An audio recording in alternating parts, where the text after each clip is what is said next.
Sprouts. तो आज हमारे चैनल पे एक आपको नई रेसिपी मिलेगी जो कि बहुत कम जगह पर मिलती है और लेकिन बहुत टेस्टी होती है। तो आज मेरी मम्मी आप सबको राज कचौड़ी बनाना सिखाएंगी। और वो भी घर के इंग्रेडिएंट से सिखाएंगी जो कि बहुत इजी वे में आपको अवेलेबल हो जाएंगे। तो चलिए रेसिपी देखते हैं। तो ये हमारे इंग्रेडिएंट्स हैं जो हमें राज कचौड़ी बनाने के लिए चाहिए। सबसे पहले हम देखते हैं, ये है हमारे बॉइल्ड आलू और ये हमारी फिलिंग में जाएंगे। तो फिलिंग तो आप कुछ भी किसी भी चीज़ की कर सकते हैं। तो हमने यहाँ पे जो चीज़ें ली हैं आप वो भी ले सकते हैं और आप अपनी पसंद की भी चीज़ें ले सकते हैं। तो यहाँ हमने बॉइल्ड आलू ली हुई हैं, ये हरा धनिया है, ये प्याज है, ये जिंजर है थोड़ी, और ये हरी मिर्च, और ये हमने अनारदाने लिए हैं। आपके पास अगर है तो आप डाल सकते हैं, नहीं तो आप स्किप भी कर सकते हो। और ये हमारे पास बॉइल्ड मटर है और हमने ये इसलिए ली है, ये हमारे पास थी। और अगर आपके पास नहीं है तो आप काबुली चना या जो काले चने होते हैं, स्प्राउट्स, इनकी भी फिलिंग आप कर सकते हो। ये है हमारे पास भुजिया, आप अपने पसंद की कोई भी नमकीन इसमें डाल सकते हो। ये है दही, ये है हमारे पास इमली की चटनी और ये हरी चटनी।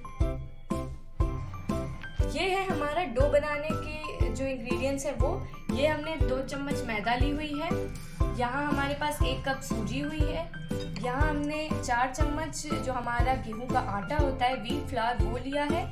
और ये कुछ मसाले हैं, तो ये हमने लाल मिर्च, ये है चाट मसाला और ये स्वाद अनुसार नमक। तो ये चीज़ें हमें डो बनाने की ज़रूरत में लगेंगी। और बाकी ये हमारी फिलिंग है हम इसका जो डो बनाएंगे कचौड़ी का, वो हम थोड़ा टाइट डो बनाएंगे और उससे गर्म पानी से हम बनाएंगे। तो डो कैसे बनता है आइए देखते हैं। तो इसमें हम गेहूं का आटा डालेंगे, इसके बाद हम इसमें मैदा डालेंगे और अब हम इसे गर्म पानी से इसका एक टाइट डो बना लेंगे। और राज कचौड़ी की रेसिपी में सिर्फ डो बनाना और कचौड़ी बनाने का ही प्रोसेस है, बाकी फिलिंग तो आप अपने पसंद की कोई भी कर सकते हो। तो हम इसे, अगर आपकी राज कचौड़ी बहुत ही क्रिस्पी और अच्छी बनेगी तो उसमें आप फिलिंग आप अपने स्प्राउट्स डाल सकते हो, आप उसमें दही चटनी या आप उसमें जो दही भल्ले होते हैं आप उनकी भी फिलिंग कर सकते हो। तो ये एक बहुत अच्छा पार्ट होता है इस रेसिपी का। तो आप कचौड़ी हम लोग बनाएंगे और अब देखते हैं ये हमारा डो तैयार होता है। आपको हार्ड ही डो बनाना है, सॉफ्ट नहीं बनाना है। और जल्दी से हम डो बना के आपको दिखाते हैं। तो अब हम अपने डो का टेक्सचर आपको दिखाते हैं। आपके डो का टेक्सचर भी इसी तरह से होना चाहिए। और ये इतना हम लोगों ने किया हुआ है क्योंकि इसमें सूजी भी पड़ी है, तो सूजी जो है वो पानी सोखती है, तो हमने इस डो को इस तरह से बनाया हुआ है। और अब हम इसे 10 to 15 मिनट्स के लिए इसे रेस्ट करने के लिए रख देंगे और इसमें हम एक गीला कपड़ा ढक देंगे। तो ये अपने गीले कपड़े से डो को ढककर 10 से 15 मिनट के लिए इसे रख देंगे और इसके बाद हम फिलिंग बनाएंगे। और इस डो के देखने के बाद हम इसकी कचौड़ी बनाना स्टार्ट करेंगे और उसी के बाद हम ये फिलिंग कचौड़ियों में भरेंगे। तो अब देख सकते हैं हमारा डो इस तरह से हो गया है और ये काफ़ी टाइट डो हुआ है। सूजी ने अच्छी तरह से पानी को सोख कर लिया है। और अब हम इसकी कचौड़ियाँ बनाएंगे। अब इसे हमने बहुत ही स्मॉल पीसेस में कर लिया है और अब एक एक करके हम इसे बेलेंगे। तो हमने अपनी राज कचौड़ी का साइज इतना बड़ा रखा हुआ है, हमने इसे ज़्यादा बड़ा या ज़्यादा छोटा नहीं किया है क्योंकि जो इसका एक्चुअल साइज होता है वो इतना ही बड़ा होता है और ज़्यादा बड़ा करेंगे तो फिर वो पूड़ियाँ हो जाती हैं। तो हम साइज इतना ही करेंगे और इसके बाद इसे फ्राई करेंगे। तो हम अपनी राज कचौड़ियाँ सेक रहे हैं और इसी तरह से हम सारी अपनी जो कचौड़ियाँ हैं उन्हें सेक लेंगे। आप इस बात का ध्यान रखिए कि आप जिस भी कढ़ाई में इन्हें सेकें वो कढ़ाई जो हो उसका बेस काफ़ी भारी होना चाहिए। जैसे आप अगर लोहे की कढ़ाई ले लें तो बेस्ट रहेगा और इसमें अगर आप बनाते हैं तो आपकी जो कचौड़ियाँ हैं वो बहुत ही क्रिस्पी बनेंगी। अदरवाइज़ वो बिल्कुल पूरी जैसी हो जाएंगी तो उनमें उतना क्रंच नहीं आएगा। तो अब देख सकते हैं हम इस तरह से अपनी जो कचौड़ियाँ सारी सेक लेते हैं और इसके बाद हम आपको इसकी फिलिंग करना दिखाते हैं। तो अब हमारी जो कचौड़ियाँ हैं वो रेडी हो गई हैं और अब हम इसकी फिलिंग करेंगे।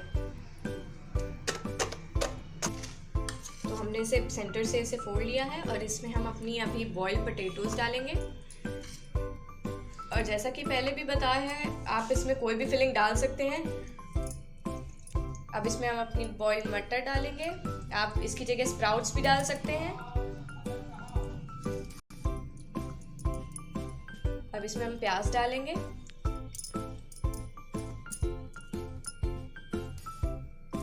और इसके बाद इसमें थोड़ी सी अदरक, आप अदरक ज़्यादा ना डालें वरना उसमें कच्चेपन का आता है।